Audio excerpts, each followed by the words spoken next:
দিন দুপুরে চুরি ঘটনা মঙ্গলবার দুপুরে উদয়পুরের ধ্বজনগর কলেস্টেল এলাকার বাসিন্দা কৃষ্ণগোপাল দাস বৈষ্ণব। দিন কৃষ্ণগোপাল দাস বৈষ্ণব বাড়িতে ছিলেন না, তা ওনার স্ত্রী ছেলেকে স্কুল থেকে আনতে যান। এই সুযোগে চোরের দল ওনার ঘরের দরজার থাকা তালা ভেঙে ঘর থেকে নগদ অর্থ সহ স্বর্ণালংকার চুরি করে নিয়ে যায়। পরবর্তী সময় কৃষ্ণগোপাল দাস বৈষ্ণবের স্ত্রী ছেলেকে স্কুল থেকে বাড়িতে নিয়ে আসার পর চুরির ঘটনা প্রত্যক্ষ করেন এবং পুলিশকে খবর দেন।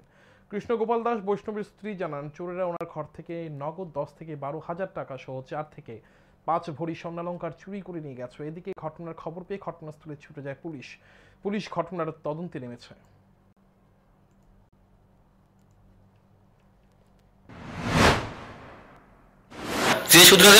জিনিস আমার এখানে বালা গলা হাতের অনুমানিক 4-5 ভরি।